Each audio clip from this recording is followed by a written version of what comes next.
pag-asa at maging kalakasan ito, Lord God, ng dahil sa iyo.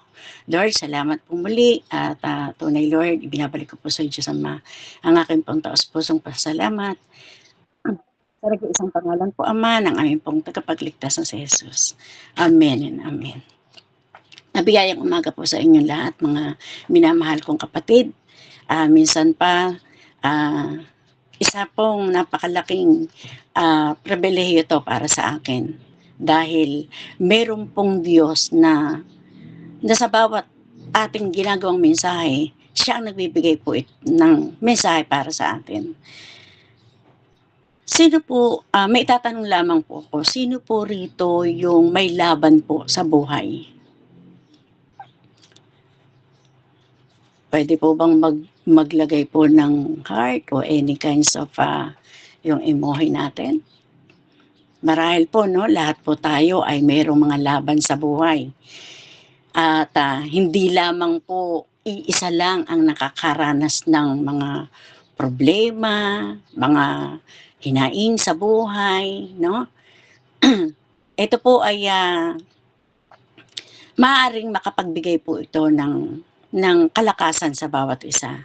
Dahil ang iyong abang lingkod po ay napakaganda po ng ibinigay ni Lord sa akin. At alam ko na itong itinuturo kong ito ay tunay na malaki pong pribilehiyo. Marami po akong natutunan, no? At alam ko na makakapagbahagi rin ito na para po sa ating lahat.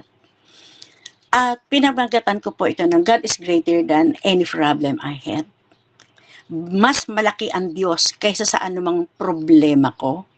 At pwede nyo rin po yung i-type kung kayo po ay nagkakaroon po ng problema sa buhay, mga suliranin, mga laban sa buhay. Mas maganda po yan na atin po itong ilagay sa puso natin at magiging pagpapala po ito dahil ako po ay napagpala po rito. Is God's bigger than any problems? Mas malaki ba ang Diyos kaysa sa mga problema ko or problema natin? Ako po, masasabi marahil lahat po tayo ay makapagsasabi ng yes. Jesus is bigger than your biggest problem. Mas malaki po ang Diyos, no, kaysa sa ating mga problema na kinakaharap. Mga laban, mga trials, no? Pero purihin ang Diyos dahil merong Diyos na kailanman ay hindi niya po tayo pinababayaan. Bilang mga mananampalataya at tagasunod ni Kristo, ang ating relasyon sa Diyos Ama ay laging naririyan. Basta po lagi nating ilalagay sa puso natin, walang pwede tayong malapitan kundi ang ating Diyos lamang. Ngunit aming at kinakailangan po talaga bilang anak ng Diyos at naniniwala tayong may Diyos, kailangan lang po talaga, syempre, meron po tayong pang-araw-araw na pananalangin at paglapit sa Diyos. At kung tayo po ay lumalapit sa Diyos, meron po tayong pagpapakumbaba. Yan po ang pinaka-the best. Hindi po tayo pwedeng magmalaki sa Diyos. Amen po ba? At kinakailangan din po bilang tayo ay nananalig sa Diyos at meron tayong pagpapakumbaba, meron po tayong malalim na ugnayan, meron po tayong malalim na pananampalataya sa Diyos. At syempre, hindi mawawala po yung tinatawag na pagtitiwala at paniniwala. Amen po ba? Ano nga ba ang mga kadalasan na problema na naging sanhi ng ating mga pagkatakot? O ano ba ang naging sanhi ng mga problema ng tao? Una, kauna-unahan po talaga yung ating health concern, yung alalahanin sa kalusugan.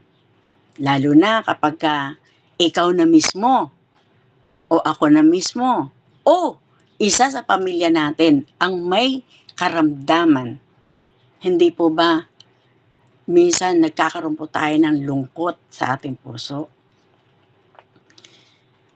In my own experience, napakahirap po talaga na magkaroon ka talaga ng karamdaman, kasakitan. Lalo po ako talagang dumating po ako sa type 2 diabetic. Tapos tinamaan din po yung mga organ, marami na po ang tinatamaan. But praise be the name of the Lord, ito lang po ang pinaka the best na nangyayari sa buhay ko. At alam ko, ganyan din kayo. Alalahanin sa mga kalusugan ng ating pamilya, kalusugan ng ating mga sarili.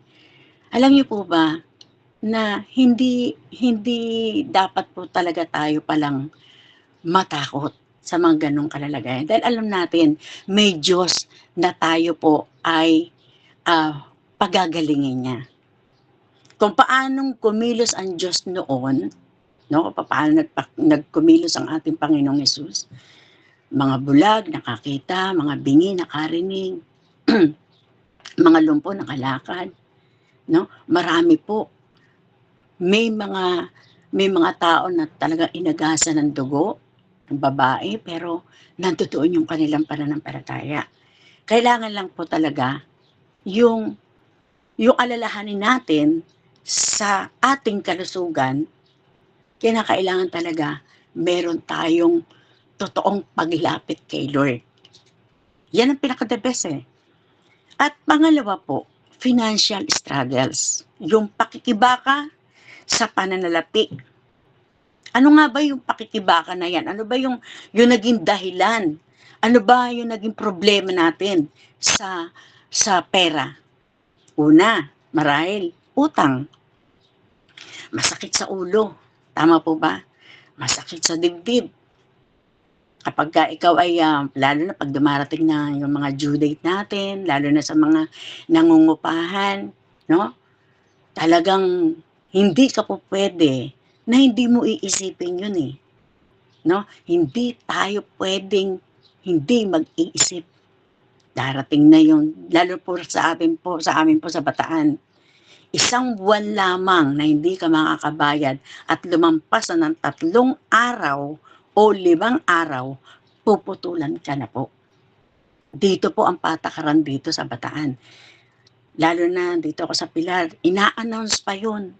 Eh minsan darating na po yun kasi po kapag ka dumating na yung mahigit 35 or 37 days na hindi ka nakakabayad, nakakapagtaka kung bakit kapag pupunta ka na roon nang humigit ka na ng 40 days, 2 buwan na yung babayaran mo.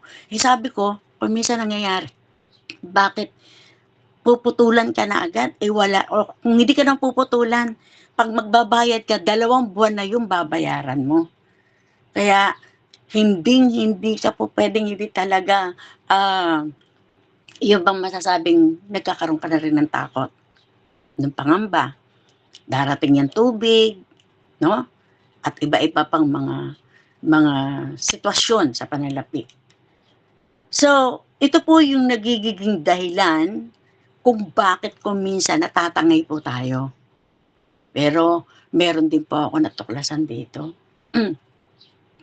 Kung alam po natin na meron tayong mga utang, hindi natin pwedeng takbuhan yan. Harapin po natin. Pakiusapan po natin yung pinagkuhanan natin ng ating pong nautangan na tao at gayon din yung mga halimbawa po sa bahay, pwede po tayong makiusap. Sa totoo lamang po, no, na-struggle po talaga tayo pagdating po sa pananalapi. At sa pangatlo naman po, nagkakaroon po tayo ng mga hamon sa relasyon sa ating pamilya. No? Ano nga ba ang sinasabi wala pa po yan. Sa mga hamon, relasyon sa aming pamilya o kaya sa problema sa pamilya. Lalo na kung merong mga problema ang ating mga anak, no? Sa pag-aaral, lalo na pagka meron tayong kasama pa na sa pamilya natin na hindi pa mananampalataya, yung manginginom pa, no? May mga mahilig pa sa sugal. Minsan problema po sa pamilya yan eh. Amen po ba? Number 3 na po tayo kapatid. Mga hamon sa relasyon sa aming pamilya o kaya sa problema sa pamilya. So, kung susuriin po natin ito, dito po talaga pumapasok yung, lalo na pagka hindi nagkakaintindihan, hindi nagkakaunawaan ang mag-asawa, hindi nagkakaunawaan, lalo na po mga kabataan ngayon po, lalo na pag hindi po pa malalim talaga sa Diyos, na kahit po iyan po ay mananampalataya na, no? Kung minsan yung mga anak po natin nasasama po sa sa mga troubles. Amen po ba? Okay po. Mga hamon sa relasyon sa aming pamilya o kaya ay problema sa pamilya. Ito po yung tinatawag po na problema talaga. Minsan, meron tayong mga anak na mapalasagot. Minsan napapasama pa sa mga troubles, no? At kuminsan din naman, may mga pamilya, may mga asawa na nagmamahal pa ng iba, third party. Tama po ba? So, masakit talaga sa ulo yan. Masakit talagang, kung papairalin po natin, mahirap. Pero, yung pong mga pagkakataon na yon, kinakailangan daw po natin na ilapit talaga natin yan kay Lord. May tuhod po tayo. Kinakailangan matuto itong lumuhod. Iluhod natin kay Lord ang ating mga tuhod. At tayo ay manalangin na walang humpay. Amen po ba? At sinasabi din po ba rito, na sabi nga po dito, sabi po ng ating Panginoon sa Biblia, na God is bigger than our problem. Si Lord daw ang pinaka, Sister Cel, nandyan ka po ba? Yan. Okay. Ano nga ba ang sinasabi ng Diyos sa Biblia tungkol sa mas malaki ang Diyos kaysa sa akin o ating mga problema? Ito po ay makikita po natin sa Isaiah 41 verse 10. Okay? Sabi po niya rito, huwag kang matakot sapagkat ako'y sumasa inyo, huwag kang manlulupaypay sapagkat ako'y iyong Diyos. Aking palalakasin ka. Oo, aking tutulungan ka. Oo, aking aalalayan ka ng kamay ng aking katuwiran. Ito po kung susuriin po talaga natin, no? Si Lord talaga ang nagbibigay sa atin ng habilin. Ito po yung lagi niyang sinasabi sa atin na wag po tayong matatakot. Dahil ang Diyos, lagi po natin niyang kasama. Sumasa inyo. Sabi niya, siya ang nagsabi po nito. Siya ay sumasa inyo. At huwag kang manlulupaypay. Ano po ba ang sinasabing panglulupaypay? Panghihina. Nawawala ng pag-asa. No? Parang nawawalan ka na ng yung sa buhay mo, yung napapagod ka na mag-isip, parang ibinibigay mo na talaga yung parang nasasabi mo na gusto mo nang mawala, gusto mo nang bumigay. Amen?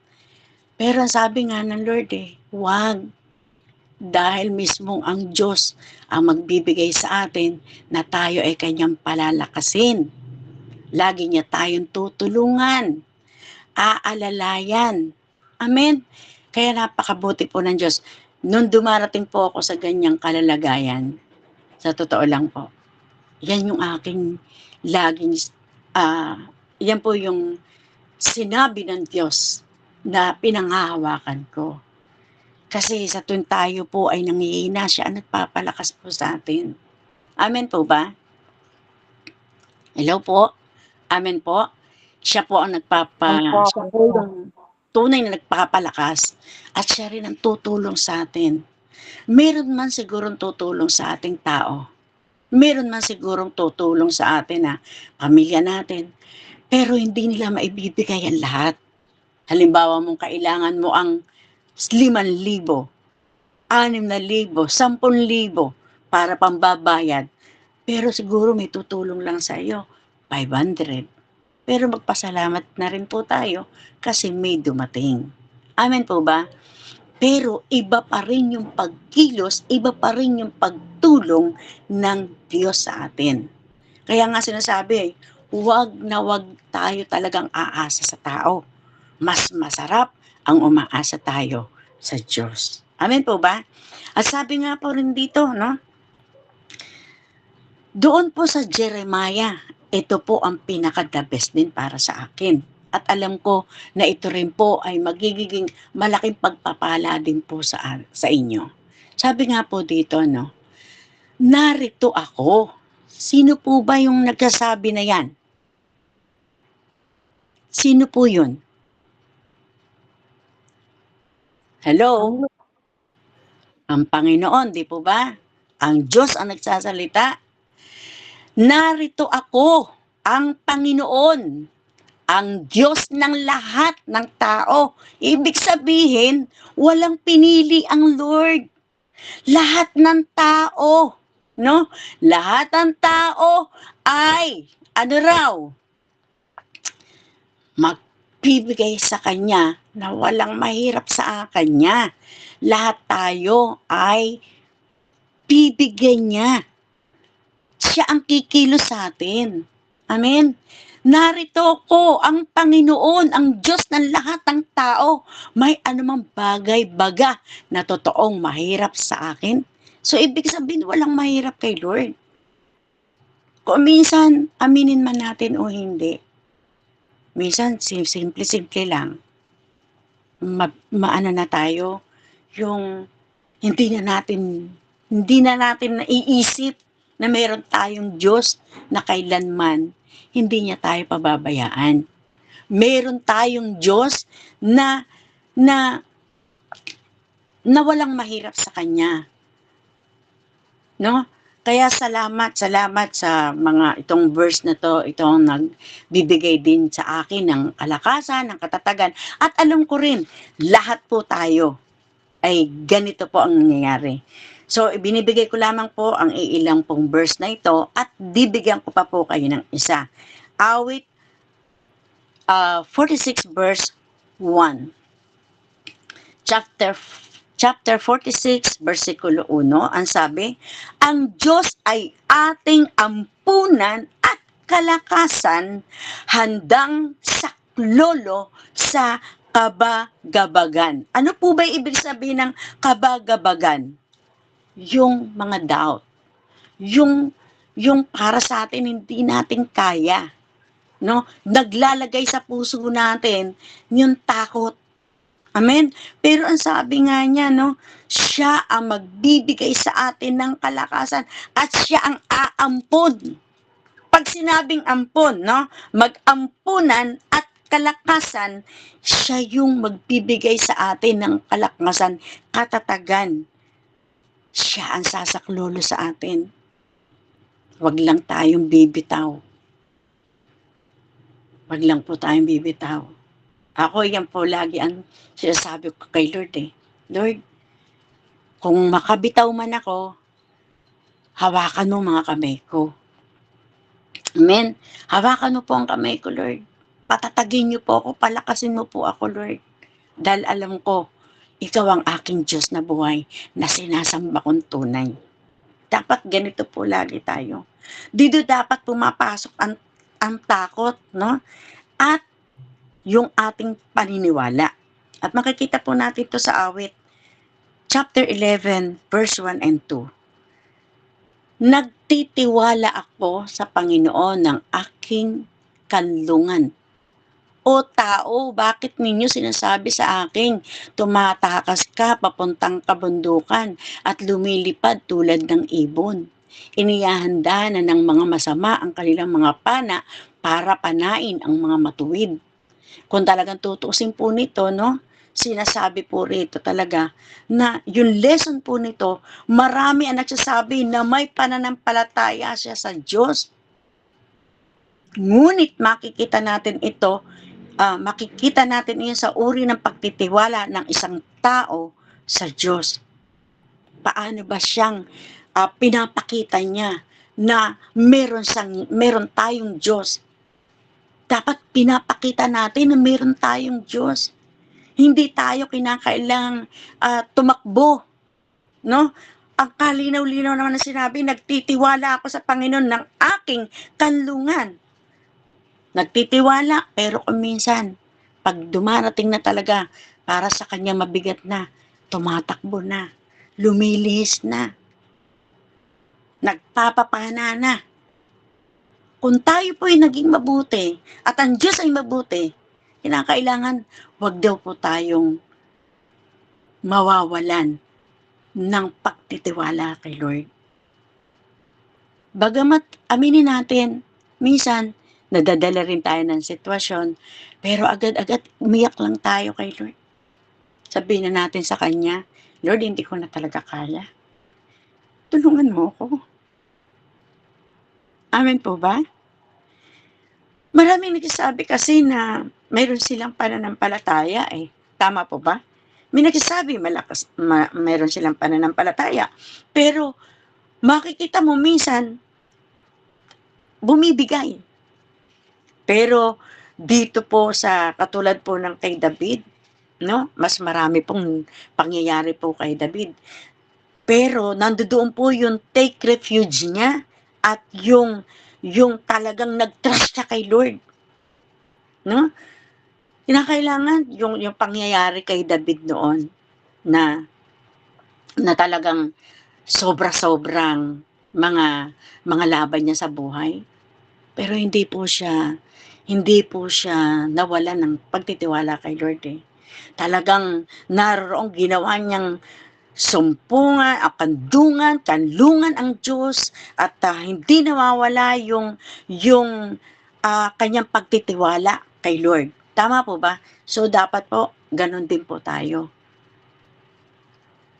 Pagtiwalaan lang po natin. Kapag sinasabi na nagtitiwala tayo sa Diyos or even sa tao, dinidepende natin sa Diyos or sa tao ang ating buhay at ang mga kilos.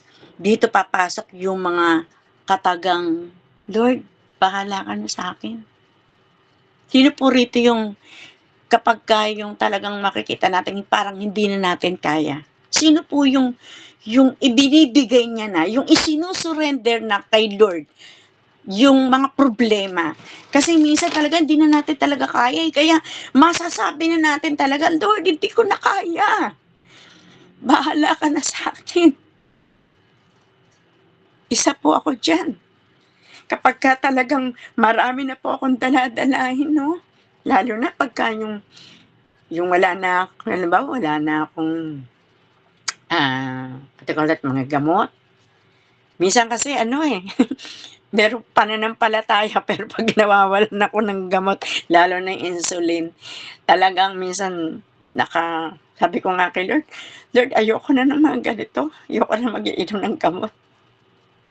Kasi pagka kasi hindi na ako nakakainom, humihina ako, para bang doon ako dumidepende. Sabi ko nga, Lord, nakadepende ako sa'yo at alam kong ginagamit mo rin yung mga gamot. Pero gusto ko po kasi, Lord, yung gusto kong lakas, yung kagalingan na talaga, talagang magmula na talaga sa'yo. Kaya yun sabi ko, Lord, bahala ka na sa akin, lahat ang mga laban ko sa buhay. At alam ko, hindi lang ako yan. Marami tayo, dyan lang kayo. Hindi lang tayo mga halata. Maganda pa rin tayo. Sabi nga, umiiyak tayo sa tahanan. Walang nakakaalam na tayo umiiyak madaling araw, sa gabi, sa umaga, tanghali, hapon. Pero pag lumabas tayo, wala lang, maganda pa rin. Lalo ako, hindi ako lumalabas na hindi maayos. Tsaka lagi pa ako nakangiti. Kaya, marami pong tao na walang nakakaalam sa mga problemang, dinadanas at alam ko ganyan din po kayo. Amen po ba? Alam ko ganyan din po kayo. At kapag nagtitiwala ayon sa ating binabasa, wala tayong takot. Sabi nga po 'no, fear is not, feel by people who trust in the Lord. Kinakailangan wala tayong takot. Kasi kung totoong meron tayong Diyos na pinaniniwalaan at palaging tinatagubili ni Lord na huwag tayong matakot. Sundin natin yun, huwag tayong matakot. Minsan nga ginagawa ko na lang, lagi ko na lang akong nagpi-pray, lagi na lang akong nagsasalita, kausap ko siya at, yun, maawit na lang ako kay Lord. Yun, lumalakas talaga po ako. Lumalakas po talaga ako. At masasabi ba natin na sa ating mga sarili, kahit takutin mo pa ako, hindi ako matatakot. Kaya akong ingatan at sasaklolohan at ipagtatanggol sa lahat ng oras ng aking Panginoon. Sino po yung laging ganyan din sa sarili na palagi niyang sinasabi na hindi ako dapat matakot. Hindi ako dapat mangamba. Kahit na maraming tumatakot sa atin, no? Meron akong Diyos na mag-iingat sa akin, sasaklolo sa akin, ipagtatanggol ako, amen, sa lahat ng oras. At kapatid, ang taong nagtitiwala at nananampalataya ay hindi tumatakas sa problema, hindi tumatakas sa challenge ng buhay. Amen po ba? Sino po dito yung hindi tumatakas na hinaharap yung mga problema? Palagay ko, pwede po bang magpindot kayo dyan? Amen. Para naman makita ko talaga na kayo po talaga ay hindi tumatakas sa problema. Amen. Eh, tako talaga naman. Kung siguro, baka yung mga problema ng bawat isa sa atin ay sobra-sobra. Katulad po ako, maliit lang ako, pero pag dumating po yung problema ay sobra-sobra. Pero salamat kay Lord kasi nananatili po nananatili yung aking pananampalataya. At lalo pa ako lumalakas pag naririnig ko pa at nakakarinig pa ako ng mga katuruan, no? Kaya kinakailangan talaga lagi tayo ring dumadalo rito sa katulad po rito sa Don't Watch kasi lagi tayong may naririnig na katuruan, nako-convince tayo, no? Nako-convince tayo, nai-encourage tayo, lumalakas po tayo. Amen po ba? Kundi hinahanap natin o kundi hinaharap niya ito kasama ng Panginoon. Dapat hinaharap natin yung mga problema, no? At paano natin malalaman kung tunay nga tayo ay nagtitiwala? Ito ay sa uri ng ating relasyon sa mga bagay-bagay o relasyon natin sa Diyos. Ano nga ba ang ginagawa natin kapag may mga pagsubok na tayo sa iba't ibang very challenging na sitwasyon sa ating buhay? Ano nga po ba? Number 1, hinahanap ba natin ang Diyos? Yan. Kapag daw po tayo ay dumarating sa iba't ibang challenging ng buhay, kanino po ba tayo humaharap? Sino ba ang hinahanap natin? Yes, kung minsan pwede po tayo lumapit sa mga pastor. Lumapit po tayo doon sa malalakas ha. Huwag po tayong lalapit, ito tatandaan. Isang paalala. Huwag kang lalapit, huwag po tayong lalapit doon sa mahina. Kailangan lumapit tayo doon sa malakas para po lalo po tayong lumakas. Amen? Kailangan, una, hinahanap natin ang presensya ng Diyos, hinahanap natin ang Diyos. At higit sa lahat, hanapin natin yung mga tao na magpapalakas sa atin. So kaya, ikaw na mismo, i-convince mo ang sarili mo na meron akong Diyos na kailanman hindi ako iiwan. Yan ang pinaka-the best una nating hanapin ang Diyos. Pangalawa, do we let the Lord handle that situation o sariling diskarte na lang natin? Tama po ba to? Do we let the Lord handle the situation o sariling diskarte natin ang ginagawa natin? Kinakailangan pa-handle natin kay Lord ang bawat sitwasyon ng buhay natin. Huwag tayo. Kasi kapag tayo, sarili na nating diskarte na naman ang ginawa, sarili nating desisyon na naman ang ginawa natin, papalpak tayo. Amen? Papalpak po tayo. Kaya kailangan lumapit tayo kay Lord. Pangalawa, ibigay natin kay Lord. Siya ang mag-handle. Siya ang magturo sa atin. Hingi natin yung wisdom. Hingi natin kay Lord. Lord, tulungan mo ako. Ano pa ang dapat ko pong gawin? Yun ang dapat. No? Yung po dapat, wag puro diskarte. Diskarte ko to. Kaya ko to. Yan. Yan. Kaya kakakaya.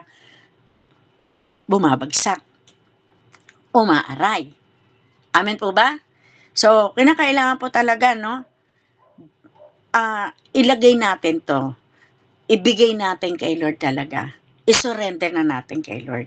Number 3, takot ba tayo na tumuloy sa isang bagay o desisyon dahil may nagsasabi, no? May nagsasabi na takot tayong tumuloy sa isang bagay o desisyon dahil sa mga taong nagsasabi, hindi mo kaya yan. Minsan kasi may mga tao tayong nakakausap, lumalapit tayo, o minsan napapanghinaan tayo ng loob eh. Bakit? Kasi yung taong yun mismo ang nagsasabi.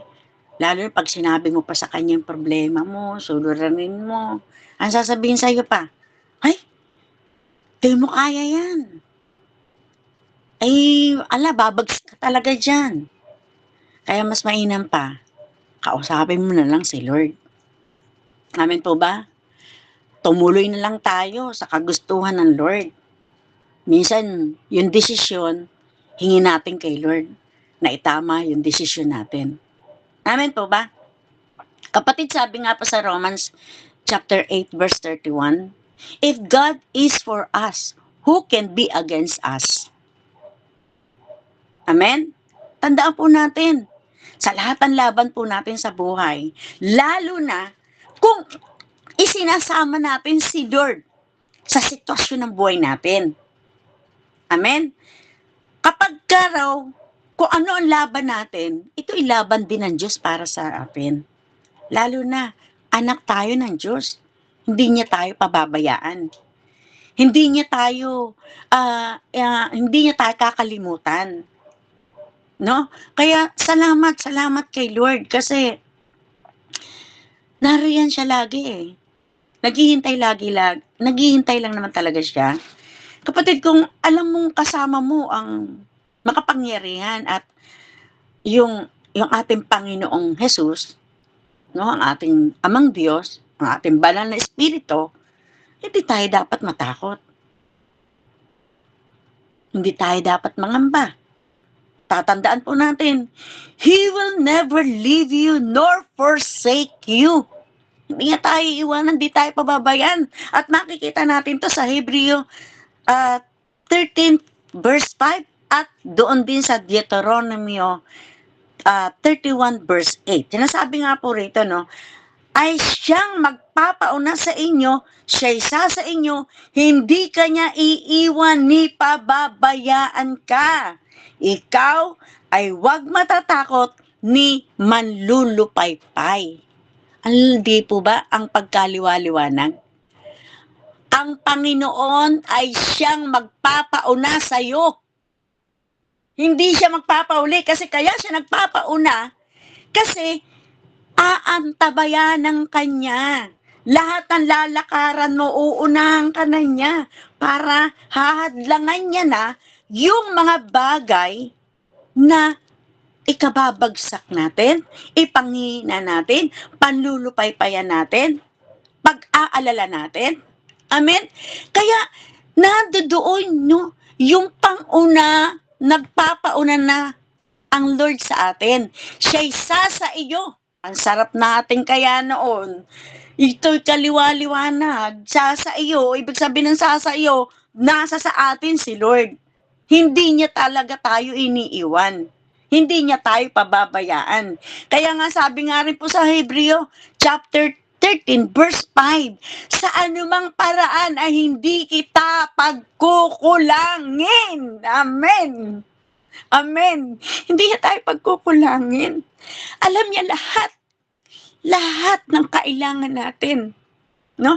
Kailangan natin ng pera, kailangan natin ng lakas, ng katatagan, kailangan natin ng pagkain, iinumin, daramitin, bahay, lahat yan. Siya ang lumikha sa atin eh. Siya nagbigay sa atin ng buhay. Kaya siya rin nakakaalam. Alam niya yung wala tayo. Ang gusto lang ng Lord sa atin, lapit ka lang anak. Eh, di ba nga meron siyang itinuro sa atin? Bigyan mo kami ng makakain sa araw-araw. Eh, gusto kasi natin pagka dumating yung bigyan mo kami, wala naman sinabi si Lord, bigyan mo kami ng aming kakainin sa pang-isang taon. Kaya nga araw-araw, kasi gusto ng Diyos, tumatawag tayo sa Kanya araw-araw. Lumalapit tayo sa Kanya araw-araw. Hindi katulad ng tao yan. Pag lumapit ka, 1, 2 beses, tapos na. May hangganan. Pero kay Lord, mas gusto niya yung araw-araw kang lumalapit sa Kanya. Amen? Amen po ba? Kaya nga, yung mga takot ko sa buhay, yung aminin ko po, mag-performance na talaga akong hindi nakakabayad sa bahay. Kinausap ako ng may-ari ng bahay. And yet, meron na akong, kasi may natutunan kasi ako sa turo ng ating mahal na pastor, Nikaw, yung sa pangungutang. Alam mo, sa totoo lang pala talaga, totoo naman, kapag ka talaga tayo ay napupuno ng utang, nawawala yung dignidad natin, nasisira yung pagkatao natin talaga. Tapos sinabayan pa ng ating mahal na Reverend Pastor Michael, na wag humingi. No? Ako naman, sa biyaya ng Diyos, kahit po ako ay nasa AGG Angeles, hindi ako kailanman humingi kahit kapiping, kahit isang tinapay, hindi ko ginawa ang humingi. Ako ang nagbibigay. Gumagawa ako ng kaparaanan para sila ang mabigyan ko. Yes.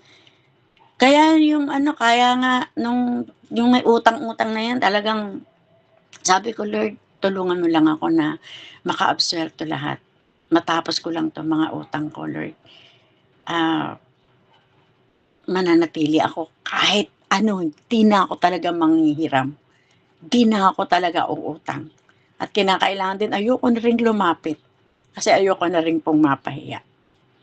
Kasi siyempre, di naman lahat ng pagkakataon, pag lumapit ka doon sa tao, meron. Amin po ba? Ako po kasi, pag once talaga napahiya din po talaga ako na, ayoko na po talagang lumapit. Kahit meron yan o wala yan, nahihiya na po ako lumapit. Amen? Siguro po, ganun din po kayo. So, pero ako po naniniwala po talaga ako na malapit nang ibigay ni Lord ang mga ipinapalalangin ko. Dahil marami na ako nararanasan na mga hirap o mga challenging sa buhay. Kaya, naghihintay na lang ako at alam ko, malapit na ako sa finish line. Malapit na ako sa finish line at hindi ako pababayaan ng Diyos. Bakit? Kasi mahal niya ako eh. E di sana noon pa niya ako pinabayaan, magsanggol pa ako. Eh lalo na ngayon. Sabi nga, di ba ng Lord, ang matatanda, hindi niya pababayaan. Ang mga ulila, hindi niya pababayaan. Ang mga balo, hindi niya pababayaan. Hindi niya iiwan lalo. ako'y kanyang ililigtas. Ako'y kanyang bibigyan ng mga pangangailangan ko sa buhay. Amen? Nakalagay sa Biblia yan eh. Hindi niya ako pababayaan. Palaging gano'n, Lord, salamat, salamat. At iyon ang aking hinahawakan na pangako ni Lord. Hindi ako pababayaan niya, hindi niya ako iiwan. Mamahalin niya ako, sasakluluhan niya ako, at siya naging kanlungan ko at sandigan. Kaya sa lahat ng sitwasyon ng buhay ko, salamat. Alam niyo po bang may nangyari nga sa akin? Magbabayad ako kasi 4 months hindi ako nakabayad. Nakiusap ako. Kaya nga 'di ba sabi ko po sa inyo, harapin ang problema. Huwag kang matakot kasi ma-stress ka. 'Pag na-stress ka, magkakasakit pa. Alam niyo po ba yung stress, iyan po naging dahilan bakit tayo nagkakasakit. Amen po ba? Kaya alam niyo po ba, may nangyari, biyaya ng Diyos. Nakaipon talaga po ako ng 6K lang. Pero pinadala ko ngayon 'to sa may-ari, sa GCash niya. Nagkamali ako ng pindot. Sa halip na 3255, 3225 ang naanuhan ko. Di sabi ko, "Ma'am, pasensya na po kayo. Iyan na muna po at gagawan ko na lang po ng paraan. Ito pong katapusan." Lakas ng loob. May pananampalataya ako, katapusan makakapagbigay ako.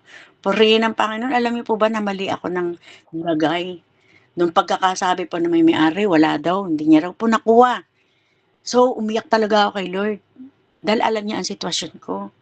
Lord, hawakan mo po, Panginoon, yung napagdalan ko ng pera. Purihin ang Panginoon. Sabi ko, doon sa may-ari, wag po kayo mag-alala. 30 minutes lang, 20 minutes. Pinag-pray ko na po yan, ibabalik po yung pera. Doon maghapon na ito, hindi yan maghapon. Alam niyo po ba, agad-agad, tinawagan ko, ayun, sinabi niya po sa akin. Sabi ko, anak, matanda na ako, pambabayad ko kako yan. Sa totoo lang, pambayad ko rin ng mga pangailangan ko yan. Pwede ba, anak? Pakibalik mo naman. Purihin ng Diyos. Napadala sa akin. At yun din, pinadala ko rin agad doon sa may-ari ng bahay. Pinagbigyan ako, sige po, tatanggapin ko po itong 6K ha, pero yung another 3 months nyo po ha. Huwag po kayo mag-alala. God is my provider. Ibibigay po ng Lord yan sa akin. Huwag po kayo mag-alala. Anak po tayo ng Diyos. Anak po ako ni Lord. Lingkod niya po ako. Hindi niya po ako pababayaan. Kaya yon, naniniwala ako, nananampalataya ako. Andyan lang si Lord at hinaharap ko ang mga problema dahil si Lord ang haharap sa kanila. Amen po ba? So praise the Lord dahil alam ko na na-check na ni Lord na deserve na ako sa mga blessing niya. Kaya thank you Lord. Ngayon po talagang always akong nagpapasalamat kay Lord. Kasi siya nagbibigay sa akin ng katatagan. Inaalis niya ang takot sa akin. So dahil alam ko na mas malaki ang Diyos ko kaysa sa mga problema ko. God bless us all po and I love you all po. Love you po. Ayan, maraming salamat sa ating Pastor Angel. Punong-puno tayo ng ng encouragement, punong-puno po tayo ng ng mga nadinig na yon mula sa mga salita ng Diyos na tayo po ay talagang lumalakas ng sobra-sobra.